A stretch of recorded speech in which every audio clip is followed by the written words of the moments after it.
Welcome to Brick by Brick, DC Real Estate Intelligence, the DC Real Estate podcast where we break down what's actually happening in the market, in your neighborhood, and at the policy level. I'm Eddie Calloway, licensed realtor in DC and Maryland, and every month I bring you a ground level look at what's moving, what's building, and what you need to know in your own if you own, rent, or are thinking about buying in Washington, DC. Before we get into the numbers, I want to tell you why this show is called what it's called. There's a quote I keep coming back to. Instead of trying to build a brick wall, lay a brick every day. Eventually, you'll look up and you'll have a brick wall. That's what this podcast is. Not a crash course, not predictions, just consistent, reliable market intelligence every month so that over time, you're not guessing about DC real estate. You actually understand it. Preparation doesn't happen overnight. It's built one brick at a time. Here's how the show works. Every month, we do two things. First, a macro review of the DC market, the big picture numbers for the entire city. Then we zoom in and do a deep dive into one specific zip code, the micro view. This month's zip code is 20,003. That's Capitol Hill and Navy Yard. We're reviewing March 2026 data. So everything you're about to hear reflects what actually happened in the market last month. Let's get into it. Let's start with the macro view, all of Washington, D.C. Now again, remember, we're looking at March 2026 data released this month. The headline number, the median sold price across D.C. in March was $665,000. That's actually up 10.3% from February. So while inventory is expanding, buyers are still competing and paying up for the right product. But here's the context that matters. The median estimated property value sits at $594,290, and that figure is essentially flat, up just 0.3% over the last month, and down only 1% over 12 months. That's stability, not a free fall. What does this tell us? DC is showing some real resistance. Inventory is growing. We're at just over 5 months of supply, which is edging toward a balanced market, but buyers are still absorbing product quickly. Median days on market dropped sharply to just 21 days. That means well-priced homes are not sitting. The citywide pending list price came in at $658,500, up 8.9% month over month, which tells me quality listings are generating real competition. Buyers are selective, but they're committed when the right home hits. Total sales across DC have ranged from a low of 160 in January to over 620 in peak summer months. March bounced back to 420 closings. The market is gaining momentum heading into spring. Bottom line on DC-wide, we are in a transitioning market, not collapsing. Transitioning.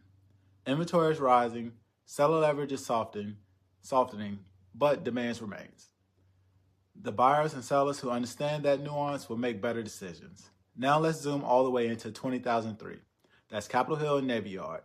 Historic row houses, walkable blocks, the U.S. Capitol, Nationals Park, and one of the most consistently desirable submarkets in the entire city. The March numbers here tell a story of resilience with some healthy normalization. Median sold price in 2003 is up 3.66% over 36 months. While we saw a month-over-month dip in March, the long-term trajectory here is positive. 1 month doesn't define a market. The sold-to-list ratio of 97.8% tells me sellers are pricing well and buyers are engaging, but there's room to negotiate in a way that wasn't available 12 months ago. Homes are still moving in 26 days on average. That's not a sluggish market.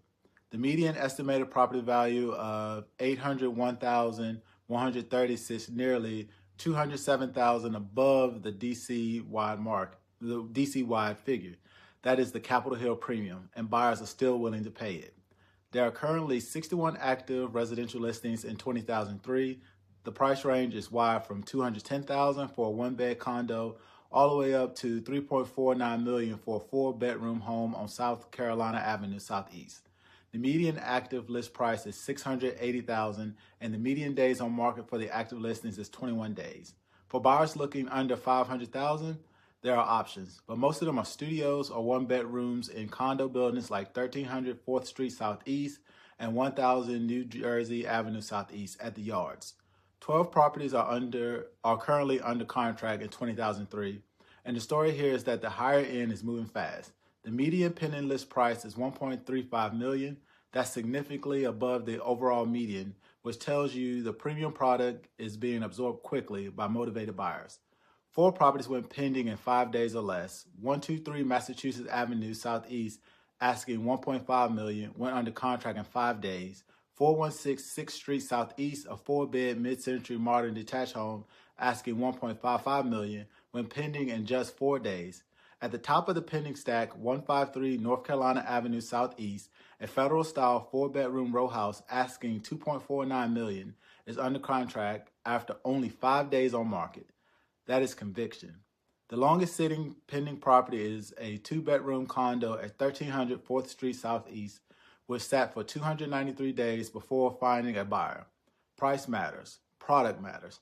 Days on market isn't random. 31 properties closed in 2003 last month. The median close price is $1.03 million, and median days to contract was 19 days. Let me give you the standout transactions. The top sale on 908 Independence Avenue Southeast, listed at $1.85 million and sold at $1.94 million. That's nearly 5% over ask in 19 days. Multiple offers, real competition. 1200 Walter Street Southeast, listed at $1.02 million and closed at $1.10 million, also over ask. 7 days on market. 613 G Street Southeast, listed at $995,000 and closed at $1.05 million, 5.5% over list. 2 days on the market. Now not everything flew off the shelf. 1311 D Street Southeast, a 4-bed in-row townhouse, sat for 189 days before closing at $1.82 million, just below the $1.87 million asking price. And 411 5th Street Southeast, listed at $1.85 million, closed at $1.67 million after 0 days on market, suggesting an off-market arrangement. Discounts are happening at price points where the buyer is thinner. The takeaway, well-priced properties in 2003 are still generating competition. The ones that sit are either overpriced or have condition issues that the market is flagging. That signal is clear in the data. Now we'll move into ANC community signals. What your neighbors are voting on. This is one of my favorite segments because it connects the real estate market to real community decisions. Advisory Neighborhood Commissions, the ANCs, are where local policy gets shaped before it hits the council. If you want early signals about your neighborhood's direction, pay attention to these meetings. Let me walk you through what's happening recently across ANC 6B, 6C, and 6D, all of which cover the 2003 area. ANC 6B has been active across several fronts based on their recent meetings. A few items that stand out for property owners and renters: they unanimously voted to support DDOT's Better Bus project for 8th Street Southeast while flagging specific concerns about parking near the corner of 8th Street and North Carolina Avenue.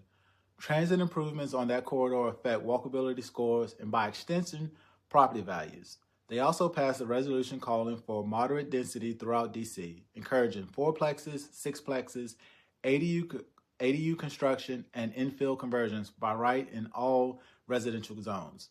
Capitol Hill is already dense. The push is to extend that model citywide. More housing supply over time means continued competition for buyers and renters. One item worth watching closely: ANC 6B voted 9-0 to send a letter to Spotify Technology regarding their application to renovate 440 New Jersey Avenue Southeast, expressing concern about commercial use of what is zoned as residential property.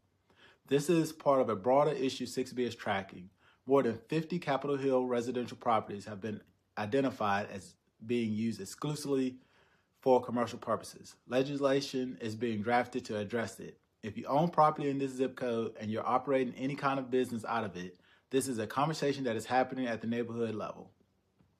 On the licensing side, Little Engine, a new fast casual rotisserie chicken restaurant at 250 7th Street Southeast, received support from the Alcoholic Beverage and Cannabis Committee for a stipulated license. New food and beverage activity on that block is a neighborhood vitality signal. ANC 6C covered several zoning and development votes in their recent meetings.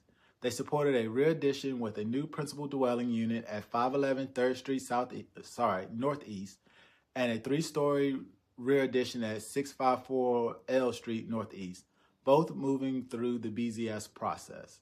More housing units, even incremental ones, matter in a supply-constrained market.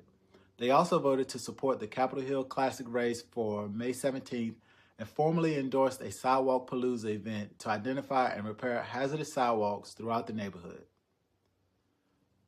Walkability investments reinforce the neighborhood's long-term desirability.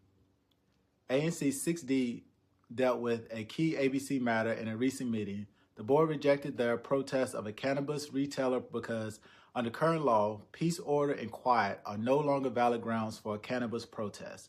That's a policy shift all Capitol Hill ANCs are navigating as the cannabis licensing landscape evolves. Now we're moving into neighborhood policy and development. What's being built and what's changing in 2003. If you want to understand where 2003 is headed over the next 5 to 10 years, let's talk about what's actively changing on the ground. The biggest infrastructure story right now, the DC streetcar permanently shut down on March 31st, 2026. The 2.2-mile H Street and Benning Road line served the 2003 and 2002 corridors. DDOT cited annual operating costs between $10 and $20 million, low ridership relative to that cost, and aging infrastructure. The vehicles are headed to auction. Metrobus, specifically the D20 route, is now the primary alternative. For residents near H Street, this is a transit shift worth factoring into how you evaluate connectivity. For investors, watch how this affects foot traffic to H Street businesses. On development, the Navy Yard and Capitol Riverfront continue to see high-density residential and mixed-use growth. The DMPED pipeline has active projects increasing housing and retail vibrancy in this corridor. The 11th Street Bridge Park, just outside 2003, is progressing toward completion as a significant pedestrian community space linking Ward 6 with Ward 8. The H Street Northeast Land Use Study kicked off formally.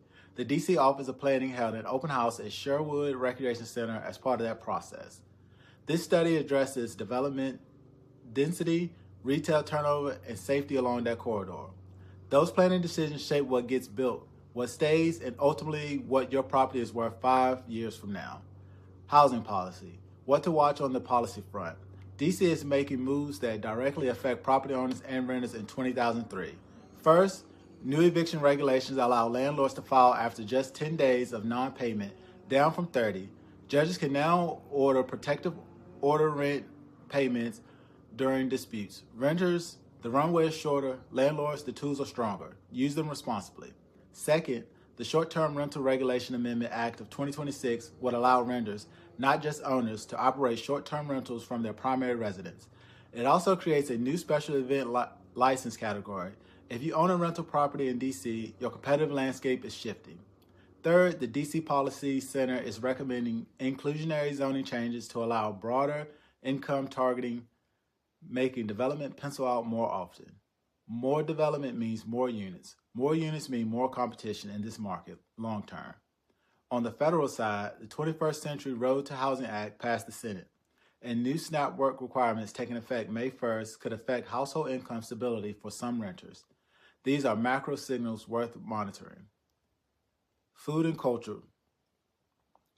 All right, this is a quick segment because where people eat is always a signal of where neighborhoods are headed. 2003's food and beverage scene is actively evolving. Canton Disco, a modern Chinese barbecue spot, just opened in Navy Yard. Bumblebirds at 303 Pennsylvania Avenue Southeast is a new addition on the hill. On the flip side, All Purpose Pizzeria permanently closed its Navy Yard riverfront location after 8 years. They didn't reopen after winter shutdown and sold the space to a new concept that's not yet been announced. Change is constant in this corridor, and that new concept will be worth watching. At Nationals Park this season, the ballpark experience is getting a major upgrade. Go-ahead entry is using facial recognition for hands-free access, a new Nationals wallet for faster purchases, and over 40 local food and drink vendors, including new spots like Fuzzy's Burgers, Ethiopian Eats, and Don Churro. A better fan experience means more foot traffic and more activation in Navy Yard on game days. Now here's my closing thoughts. Let me leave you with this. 2003 is holding its own. The median close price last month was over $1 million. 3 properties sold above asking price, one nearly 5% over list in under a week. The median pending list price is $1.35 million, and the fastest moving homes are going under contract in 4 to 6 days. Layer on top of that, the policy environment shifting for both owners and renters, the short-term rental landscape changing, and a community that is paying close attention through its ANCs. This isn't a static market. It rewards preparation. Whether you're buying, selling, or holding, you need current data, you need to understand the policy environment, and you need someone who works in this market every day. That's what I'm here for. If you're thinking about making a move in DC, reach out. I'm Eddie Calloway, and I'm happy to help. Until next time, build smart, brick by brick.